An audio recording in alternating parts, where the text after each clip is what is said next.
नमस्कार दोस्तों, मैं हाई इम्पैक्ट एकेडमी से रुपेश वर्मा आप लोगों का स्वागत करता हूं। कैसे हैं आप लोग? उम्मीद करता हूं अच्छे होंगे। चलिए तो आज हम लोग हिस्ट्री का क्लास करेंगे। देखिए, हिस्ट्री में हम चैप्टर 1 में लघु तरीय, अति लघु और रिक्त स्थानों की पूर्ति, ये सब हम लोग कर चुके थे पार्ट 1 वीडियो में। ठीक है, पार्ट 2 वीडियो में हम लोगों ने दूसरा चैप्टर पढ़ लिया, लेकिन उसमें पार्ट 1 का जो वीडियो था चैप्टर 1 का, उसका हम लोगों ने दीर्घोत्तरीय प्रश्न नहीं देखा था। तो ये हम लोग पार्ट 3 वीडियो में देख रहे हैं दीर्घोत्तरीय प्रश्न। ठीक है, तो ये हम लोग आज देखेंगे। चलिए तो आज का वीडियो स्टार्ट करते हैं। चलिए पहला प्रश्न देखते हैं।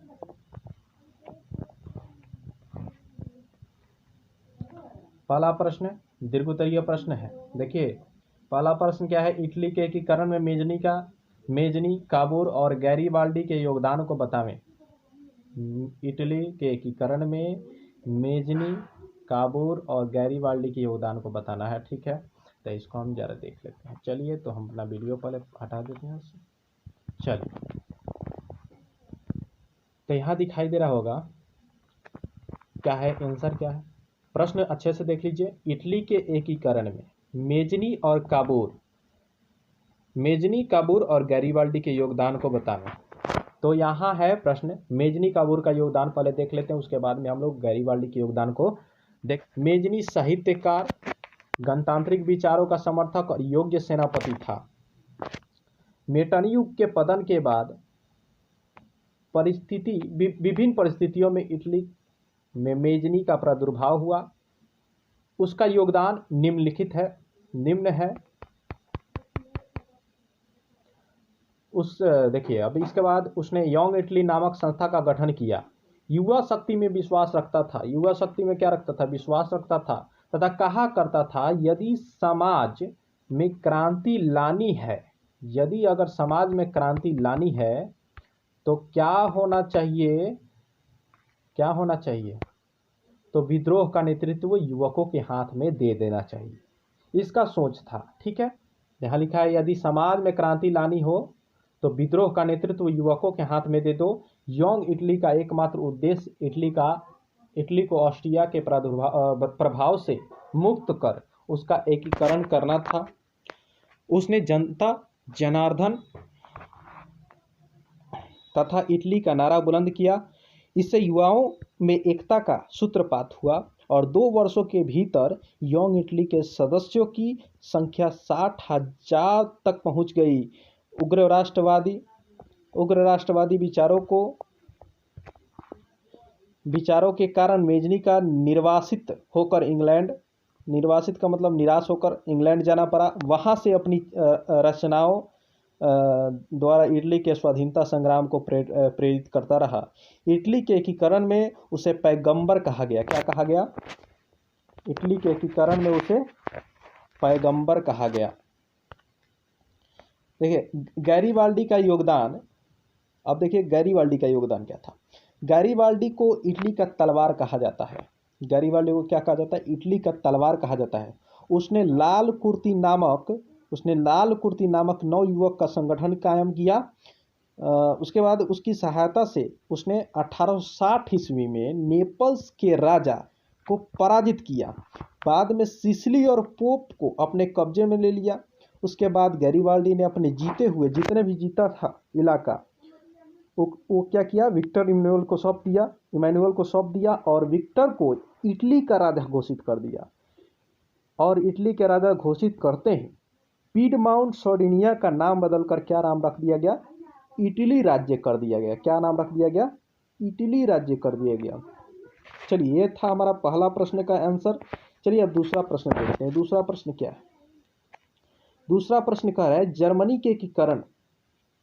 यहाँ थोड़ा सा गलत हो गया है, एकीकरण कर लीजिएगा।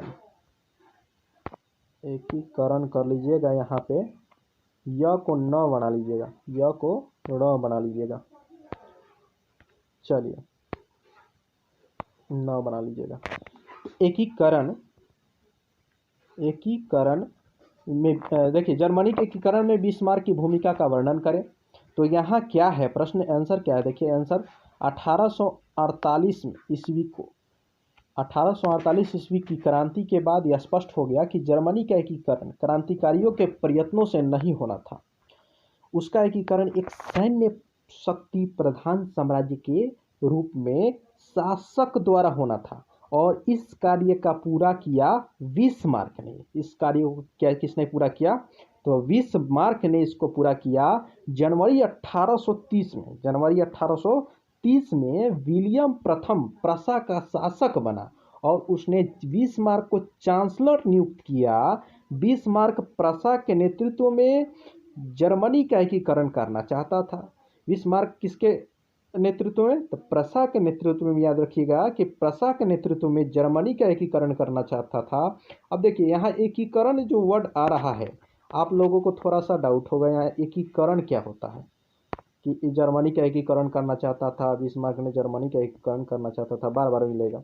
तो ये एकीकरण वर्ड क्या है, एकीकरण का मतलब होता है कि बहुत सारे जो अलग अलग पार्ट है उसको एक करना। एकीकरण का मतलब क्या है, अलग अलग पार्ट है। जैसे कि मान लीजिए हमारा बिहार अलग हो गया, झारखंड अलग हो गया, ये भारत में मान लीजिए कि भारत में नहीं है, ये अलग अलग है। तो इसको एक सूत्रपात में बांध करके हम लोगों ने एक भारत का नाम दे दिया गया कि भारत एक हमारा देश है, उसी में ये सब उसका पार्ट है। वही एकीकरण हम यहाँ कहा जा रहा है। तो बिस्मार्क प्रसा के नेतृत्व में जर्मनी का एकीकरण करना चाहता था। किसके नेतृत्व में, तो प्रसा के नेतृत्व में जर्मनी का एकीकरण करना चाहता था, पर ऑस्ट्रिया उसका विरोध कर रहा था। पर इसका विरोध कौन कर रहा था, ऑस्ट्रिया इसका विरोध कर रहा था। बिस्मार्क जर्मन एकीकरण के लिए सैन्य शक्ति के महत्व को समझता था।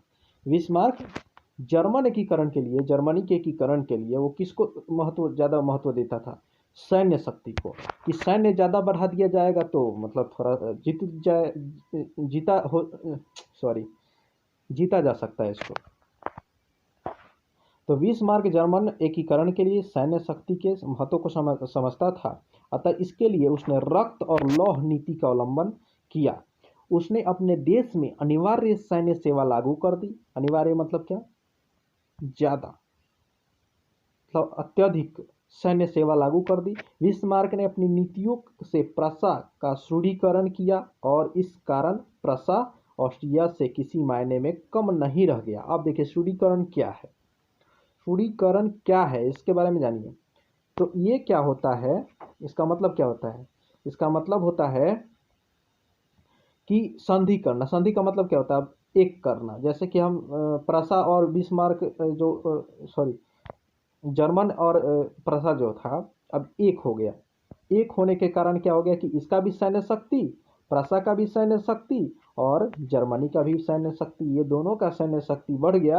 अब सैन्य शक्ति बढ़ने के कारण अब किसी भी मायने में यहाँ लिख रहा है कि सुदृढ़ीकरण इस कारण, और इस कारण प्रसा ऑस्ट्रिया से किसी मायने में कम नहीं रह गया।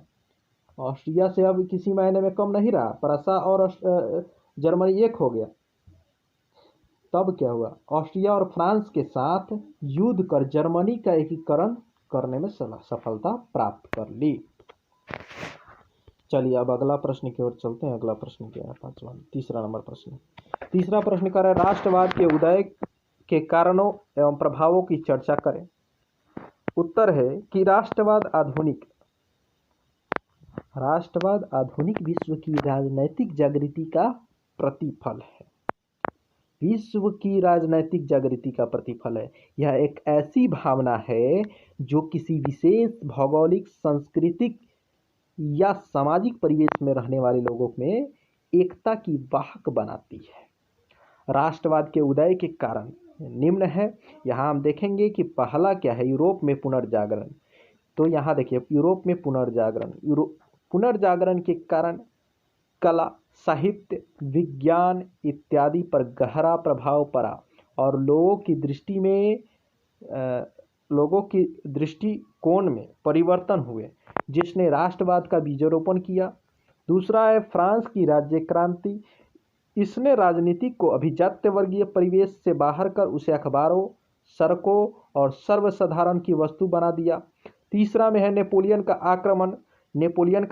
नेपोलियन ने जर्मनी और इटली के राज्यों को भौगोलिक नाम की परिधि से बाहर कर उसको वास्तविक एवं राजनैतिक रूपरेखा प्रदान की, जिससे इटली और जर्मनी के एकीकरण का मार्ग प्रशस्त हुआ। दूसरी तरफ नेपोलियन की नीतियों के कारण फ्रांसीसी प्रभुत्व और आधिपत्य के विरुद्ध यूरोप में देशभक्तिपूर्ण विक्षोभ भी जगा। नेपोलियन के पतन के बाद यूरोप में विजयी शक्ति ऑस्ट्रिया की राजधानी वियना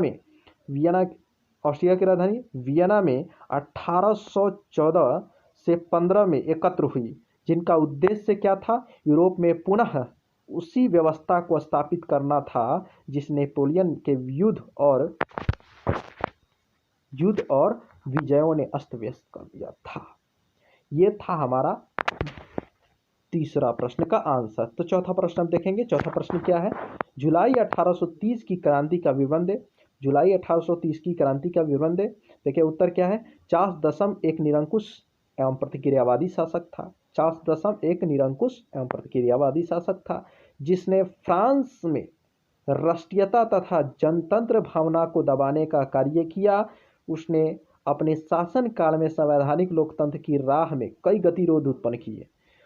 उसके द्वारा प्रतिक्रियावादी पोलिगनेक को प्रधानमंत्री बनाया गया। पोलिगनेक कर लीजिएगा, यहाँ पर थोड़ा सा गड़बड़ हो गया है। पोलिगनेक होगा, क्या होगा? ग कर लीजिएगा, पोलिगनेक। तो पोलिगनेक ने लुई 18वें द्वारा स्थापित समान नागरिक संहिता के स्थान पर शक्ति अभिजात्य वर्ग की स्थापना तथा उसे विशेषाधिकारों से विभूषित करने का प्रयास किया। उसके उस कदम को उदारवादियों ने चुनौती तथा क्रांति के विरुद्ध षड्यंत्र समझा। प्रतिनिधि सदन दूसरे उदारवादियों ने पोलिगनेक के विरुद्ध गहरा असंतोष प्रकट किया। चार्ल्स दशम ने इस विध की प्रतिक्रिया स्वरूप 25 जुलाई 1830 ईस्वी को 4 अध्यादेश का मतलब क्या होता है? रीट होता है। अध्यादेश का मतलब क्या होता है? रीट मतलब क्या होता है? आप रीट भी नहीं जानते होंगे। तो रीट का मतलब होता है एप्लीकेशन, मतलब कि ये एप्लीकेशन है। एप्लीकेशन का मतलब क्या? शिकायत। 4 अध्यादेश के विरुद्ध में पेरिस में क्रांति की लहर दौड़ गई और फ्रांस में 28 जुलाई में गृह युद्ध प्रारंभ हो गया। गृह युद्ध का मतलब क्या होता है कि अपने ही देश में अपने ही सब लड़ रहे हैं। गृह युद्ध प्रारंभ हो गया, इसे ही जुलाई 1830 की क्रांति कहते हैं। इसके साथ ही चार्ल्स दशम फ्रांस की राजगद्दी को त्याग कर इंग्लैंड चला गया और इस प्रकार फ्रांस में बुर्बो वंश के शासन का अंत हो गया और आर्येलेंस वंश की लुई फिलिप की सत्ता प्राप्त हुई। ये था हमारा चौथा प्रश्न का आंसर। जितने भी प्रश्न आपको बताए जा रहे हैं वो अपना नोट डाउन करते चलें, एक नोट्स बना लें और इसको याद करते चलें। चलिए अब चलते हैं 5वें नंबर प्रश्न पर। देखिए 5वां नंबर प्रश्न है यूनानी स्वतंत्रता आंदोलन का संक्षिप्त विवरण दें। यूनानी स्वतंत्रता आंदोलन का संक्षिप्त विवरण दें। उत्तर क्या है? यूनान तुर्की साम्राज्य के अधीन था। यूनान क्या था? तुर्की साम्राज्य के अधीन था। फलतः तुर्की शासन से स्वयं को अलग करने के लिए आंदोलन चलाए जाने लगे। यूनान सारे यूरोपवासियों के लिए प्रेरणा एवं सम्मान का पर्याय था, जिसकी स्वतंत्रता के लिए समस्त यूरोप में नागरिक अपनी सरकार की तटस्थ के बावजूद भी उद्यत थे। और इंग्लैंड का महान कवि जिसका नाम था लॉर्ड बायरन, यूनानियों की स्वतंत्रता के लिए यूनान में ही शहीद हो गया बेचारा। इससे यूनान की स्वतंत्रता के लिए संपूर्ण यूरोप में सहानुभूति की लहर दौड़ने लगी। इधर रूस में भी क्या हुआ? अपनी साम्राज्यवादी महत्वाकांक्षा तथा धार्मिक एकता के कारण यूनान को स्वतंत्रता को पक्षधर था। यूनान की स्थिति तब विस्फोट बन गई जब तुर्की शासकों द्वारा यूनानी स्वतंत्रता संग्राम के संलग्न लोगों को बुरी तरह कुचलना शुरू किया गया। 1821 ईस्वी में अलेक्जेंडर चीफ सिलाटी के नेतृत्व में, यहाँ नेतृत्व कर लीजिएगा, थोड़ा सा गड़बड़ है, न कर लीजिएगा, थोड़ा सा टाइप होता है, थोड़ा सा दिक्कत होता है टाइप करने में, तो यहाँ न कर लीजिएगा, नेतृत्व सॉरी ने कर लीजिएगा, नेतृत्व, ठीक है। तो नेतृत्व में यूनान में विद्रोह शुरू हो गया, परंतु वहाँ मेटरनिख के दबाव में खुलकर सामने नहीं आ पा रहा था।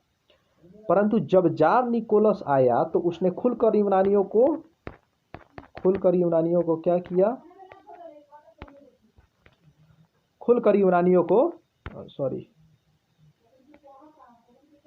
यूनानियों का समर्थन किया। अप्रैल 1826 में ग्रेट ब्रिटेन और रूस में एक समझौता हुआ कि वे तुर्की यूनान विवाद के मध्यस्थ करेंगे, बीच में आएंगे। फ्रांस का राजा चार्ल्स दसम भी यूनानी स्वतंत्रता में दिलचस्पी लेने लगा। 1826 में लंदन में एक सम्मेलन हुआ। कहाँ पे? तो लंदन में एक सम्मेलन हुआ। कब? 1827 ईस्वी में, जिसमें इंग्लैंड, फ्रांस तथा रूस ने मिलकर तुर्की के खिलाफ तथा यूनान के समर्थन में संयुक्त कार्यवाही करने का निर्णय लिया। इस प्रकार तीनों देशों की सेना नवारिनो की खाड़ी में तुर्की के खिलाफ एकत्र हुई।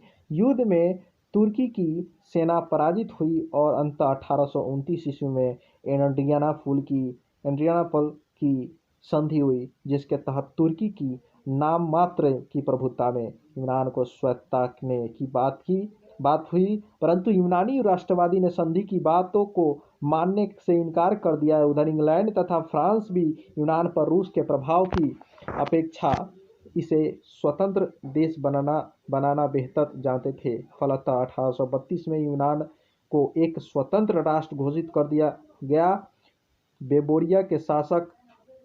बावेरिया के शासक ओटो को स्वतंत्र यूनान का राजा घोषित किया गया। चलिए, तो ये हमारा था आज का टॉपिक, जो पहला चैप्टर का दीर्घ उत्तरीय प्रश्न हम लोग छोड़ चुके थे, उसको आज किए। ये पार्ट 3 वीडियो था। चलिए, लेते हैं आपसे विदा, फिर मिलते हैं अगले वीडियो में। तब तक के लिए दीजिए इजाज़त। नमस्कार। भारत माता की जय। जय हिंद।